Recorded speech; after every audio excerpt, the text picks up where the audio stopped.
special treat because we are going to be checking in on some of our favorite landlords of TikTok that we haven't visited for a little while now. So buckle in, baby.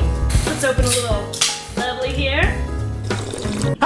Pamplemousse. I've been working on this video about drop shipping and I think it's gonna be good, but it needs more time, and I wanted to get a video out for you guys. Anyways, my chair just farted. It's a really squeaky chair. I need to get a different chair. Also, today is March 2nd. I'll probably have this uploaded on March 3rd or 4th, and March 5th is my 31st birthday. So this is pretty much my birthday video. You could say happy birthday, but I'd rather you say something else, honestly, because even though you're really sweet for saying happy birthday, I get it. I will do my best to have a happy birthday. My only plan is to eat Thai food. Maybe twice. Maybe I'll go get Thai food twice. I don't think I've ever done that in a day. That would be interesting. Okay, so maybe like pad ki mao for lunch and panang tofu for dinner. Oh yeah, okay. Before we get into all this fun landlord stuff, I am going to self-promote for a second. I will keep this very brief. You guys know that I love sitting here alone in my living room and making this content for you. I really do. But it does get a little lonely sometimes. And I love working with other people, which is why I am so excited to announce that I am going to be starring in an all-new reality competition show on TV. I'm going to talk about this project at length in my next video. Don't worry, I'll give you guys a full explainer on everything. But real quick, if you could just go subscribe to Trout Vision TV, I'll link it below, and watch the teaser trailer, and you get to figure out, you'll get to see what it is that I'm doing. Also, March 10th, I'll share the announcement for the audition registration because you, yes you, can audition to be on this show. Like, anyone can audition. In the first round, I will vote for who gets to kind of go on to round 2 anonymously. I won't know who it is, so there's no like bias there. But in all the subsequent rounds, the audience will be the ones voting for the winner. Anyways, I don't want this to get too long. Go check it out. Be sure if you want to audition, sign up for the auditions. I don't want to spoil anything. Okay, let's go clown on some landlords. We are gonna go, this is my burner TikTok account. I'm gonna look through TikToks as always. I look through a lot of them. I'm just gonna show you guys the good stuff. And if there's any copyrighted music, it might sound funny or I might have to dub something over it. You guys know, this is not your first time watching a fucking YouTube video. It was unnecessary. So we're gonna check out some of the landlord villains, I guess you could call them, from some of my other videos. And some of them have kind of mysteriously disappeared from the internet, which is actually fine. Okay, let's start out with Tat Landano. You'll remember. If you haven't seen my original landlord video. Alright, so Tat is up to 2.4 million followers. Wow. I'm gonna show you how this building is gonna make me $800,000 in just 3 months. I bought this 6-plex last year for $1 million and we finally started with the renovation. Okay. Nothing has changed, okay? Currently, the building is empty and the rents are valued at $850 a month. So, because there are 6 units, this building generates $5,100 a month. But once I'm done renovating the units, the rents are projected to be $1,500 a month, meaning that the property will now generate $9,000 a month. So with the renovations and the new rent, this will allow me to go back to the bank and have the building reevaluated at the market value of $1.8 million. So that gives me $800,000 in just 3 months. Jesus fucking Christ. She's back, she's worse than ever. You just have to ask yourself, what happens when hundreds and thousands of landlords and real estate people are all doing this all at once? What does that look like? Okay, we're gonna look at the comments really quick. So we just assume every unit will be rented at all times? Yep. That's about as helpful as her fucking videos are too. This is why no one can afford rent. How about provide affordable housing? That should be illegal. In today's episode of Making the Poor Even Poorer. How to get fired from your job. Okay. Here are 3 ways to get fired coming from a business owner. Number 1, being a big fat liar. Very simple. If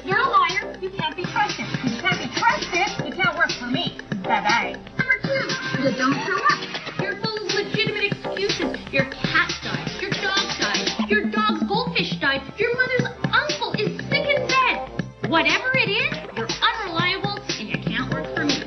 Number 3, my personal favorite, you work for me, but you think you're the boss. If you think that you're gonna come to my office and start running the show your way, the only thing you should be thinking about is getting a new job because you are fired. Honestly, I don't even know what to say about this other than the fact that I hate everything that this culture represents.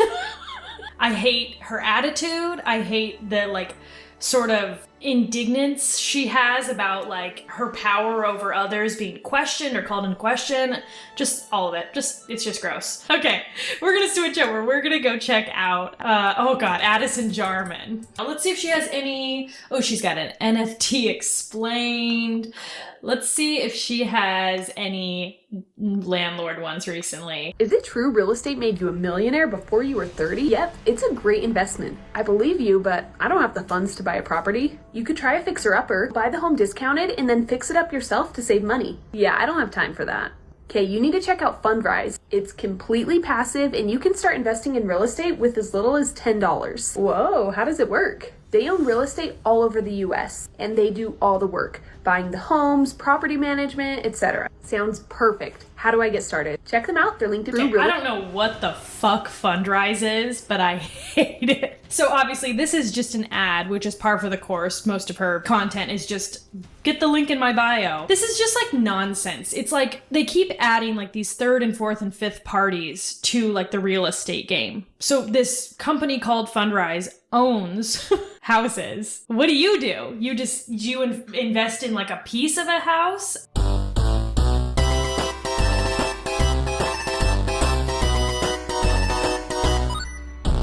Videos are so annoying. Okay, let's go visit a friend named Tom Cruise NC. I don't even know if I want to fucking look.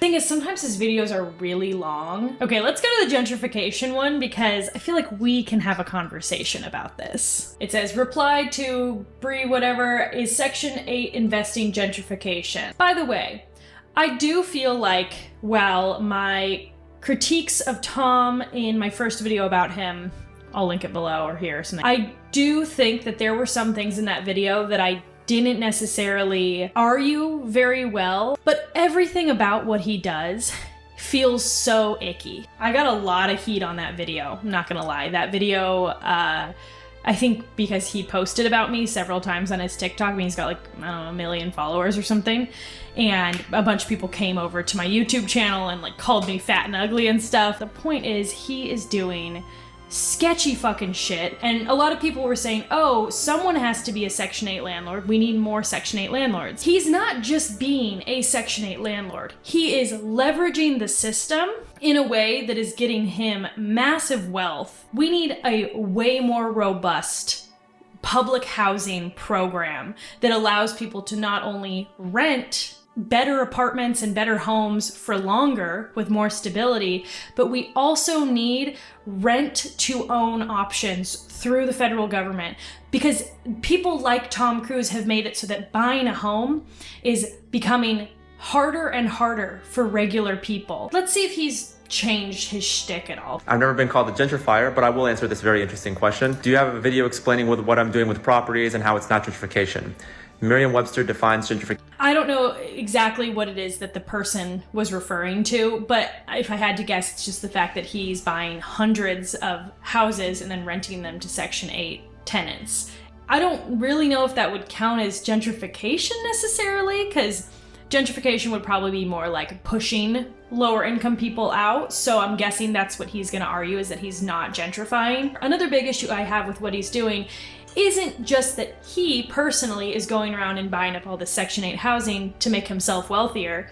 It's also that he is selling these courses, and he has different ones too. He has Section 8, he has this wholesaling one. Wholesaling is when you buy up houses in bulk before they even hit the real estate market. Is this a valid, legal business model? Yeah, technically. Just because I don't like it doesn't mean it's illegal or something, but I think he really fails to tell people it might have worked for him he might come from money, he might have some other advantage or privilege, but it's not necessarily going to work for those people. And there's a lot at stake. There's a lot you can lose. A lot could go wrong. And it's just like, I mean, I'm doing this drop shipping video right now, and it's like, yeah, drop shipping technically is legal, but acting on TikTok like it's gonna make you millions is misleading. As a process in which a poor area experiences an influx of middle class or wealthy people who renovate and rebuild houses, forcing property taxes. Guys, I promise you, there are no middle class or high net worth individuals moving into my Section 8 properties. Furthermore, I am not forcing the appreciation of these properties in any manner through remodeling, through tearing down, through flipping. I am getting properties either move-in ready or close to move-in ready. I might do some cosmetic work. I might do landscaping, cleaning, making sure it passes inspections. And then I'm placing these high cash flowing Section 8 tenants in these properties. I am not forcing any property tax increases, nor any other adverse problems in the community or the street by accepting higher quality Section 8 tenants. Yeah, technically, like, I guess gentrification isn't necessarily the word I would use for Tom Cruise. There's a lot of other words I would use. However, you used the hashtags real estate, rentals, cash flow, investor, learn to invest, okay? Those are the fucking, here, I'll scoot this over a little bit. Those are the hashtags that you used on this video. Explain to me how that is not, quote, wealthy people renovating and rebuilding homes and businesses, which often result in an increase in the property values and displacement of earlier, usually poor residents. When this happens on a national scale, on a national level, where people are doing this in small towns everywhere so that they can invest in rundown homes in their area and rent them out to Section 8, that is gentrification. And also, if I remember correctly, it's been a little while since I revisited the old video, but don't you also use the scarcity of Section 8 to drive up the vouchers that you receive? And housing in the area is going up because of investors, because of real estate fucking entrepreneurs. Because of that, you're able to go to the government or, you know, whatever and say, hey, I should be able to rent at market price, which is way higher than what your current vouchers are. Plus, I'm one of the only Section 8 landlords in the area. All these people need it. So you need to give me more on my voucher so that these people can rent. And while that is helpful to the people in their immediate time of need who need Section 8 housing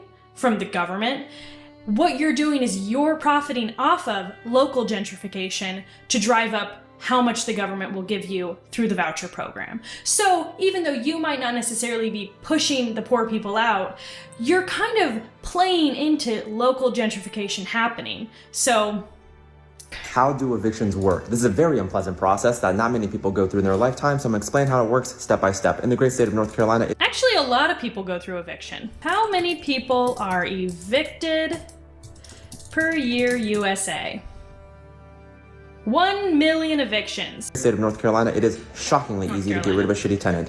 We file for evictions 2 weeks after non-payment, generally the 14th or 15th. We're going to the courthouse. We pay $125. They give you a court date in 2 weeks. Tenant shows up, property manager shows up, and there's a magistrate there. The magistrate looks at the tenant looks at the magistrate. They're like, did you pay the rent? And they're like, nah. And then the property manager shows invoices, proves that they didn't pay the rent. And then the magistrate's like, hey, you got to get the fuck out. So from that point on, they have 7 days to make things right, pay their rent. 95% of the time, they don't pay shit. After 7 days, you go back to the sheriff's department and they're like, hey, look, the tenant didn't get the fuck out. And the sheriff's like, we got you. You paid them a $30 filing fee or service fee. They go to the tenant's house, knock on their door, very aggressively, might I add, and tell them, hey, look, you gotta get out of here. Most of the time, the tenant's already vacated. They don't want the embarrassment of having to get kicked out in front of all the neighbors. And then we change out the locks and then the eviction's done. So that's how it works in 1 minute. In certain cities, certain states, it's different. He was just talking about North Carolina. Some states, it's ridiculously easy. Please, can we just talk about someone else? One of my more recent videos looked at videos from a little guy named Mikey Taylor. Little did I know, this is a former skateboarder. And apparently he's somewhat despised amongst cool people because he has pivoted to being an investment advice guy on fucking TikTok. Okay, so this one says, the secrets of the rich do not want you to know this. This guy in his last time we watched one of his videos, it was like, the many will do this, but only the few will do this. And that to me is just like the funniest fucking language. I don't know. It cracks me up. Okay, let's go. Something that the rich know that they do not want you to know. And this one's seriously gonna blow your mind away. And if we're meeting for the first time, my name's Mikey Taylor, ex-pro skateboarder turned entrepreneur. My current business is managing almost $200 million of commercial real estate. So if you like money and interested in investing, make sure you follow along. Okay, here's the secret. When most people want to buy something, they look at the cost of the item and then how much time they're gonna have to work to be able to buy it. If Netflix costs $120 a year and you make $20 an hour, the cost of Netflix is 6 hours of your time. That's the wrong way to look at it. Instead, take the cost of an item and divide it by 0.04. So if Netflix costs $120 for the year, the real cost is $3,000 because that's how much you need invested for the investment to pay for the item. So the rich buy assets first and then products and services second. And if you made it this far, my hook was bullshit. The rich will tell you anything. Here's the deal, dude. I know a lot of skateboarders from like the 90s or early 2000s are now rich. They got famous. They made a lot of money. But you are actively exploiting people instead of like using your powers for good. And it really fucking sucks. Just telling like regular people to go become real estate investors is just so cringy. Okay, you know what? I'm sick of all these people. I want to go check out some fucking new landlords because these guys, they suck. Okay, let's see. My landlord wants to raise rent $100 a month, and she's justifying it by saying that the property taxes went up 39%. And therefore, this is a necessary and conscientious business decision. Suffice it to say, I am skeptical. So you can go to your county assessor's page, type in your address, and get this information here. And if you can see, there's a page for taxes. So if you click on that, you get this lovely page where it shows all of the taxes and the value and all of that stuff in your property. So I looked, and sure enough, they paid $4,714.29 this year in taxes. And you can go and look at previous years in taxes. So if we look at 2020, they paid $3,483.52 in taxes. And if you look it up, that is a 39% increase in taxes. However, if you go back to the main page here and you check this out, the tax rate decreased. Went from 13.21% to 12.89% between 2020 and 2021. So I thought, what's going on? What could explain that? And if you go down and you look at the value of the property between the different years, in 2020, it was worth $260,000, and in 2021, it was worth $365,000. In other words, my landlord's net worth increased $100,000, and they're charging me for it because their taxes went up. They sent me this notice 2 weeks ago, and I am still beyond livid. A lot of rich people will complain about things like property taxes while simultaneously doing everything that they can to increase the value of not only their property, but properties in their area, or if they know that a house sold in their area for a lot, because these things just keep going up and up and up, they'll get their house appraised so they can refinance, they might be able to take money out, or they just get a lower interest rate because they refinanced. And when they do that, you have to understand, property tax is based off of a percentage. So if the house value goes from $100,000 to $200,000, that number's gonna double. This is bullshit, and it's just another example of landlords passing off every fucking cost to the tenant and never bearing any of that cost themselves. Ever. Also, this guy lived there the whole time, right? Did the fucking value of the property go up? Really? Did the house get nicer? No, it's probably worse now. Why is no one talking about the fact that the housing market is a pyramid scheme? Grandma and Granddad bought a house for $10,000. Oh, he's got Georgism in the hashtags, by the way, so for all my little Georgies out there, you're gonna love this. Grandma and Granddad bought a house for $10,000. Mom and Dad bought a house for $90,000, and now they're both worth like $500,000 or something like that. So why aren't we buying houses? Because apparently they're great investments.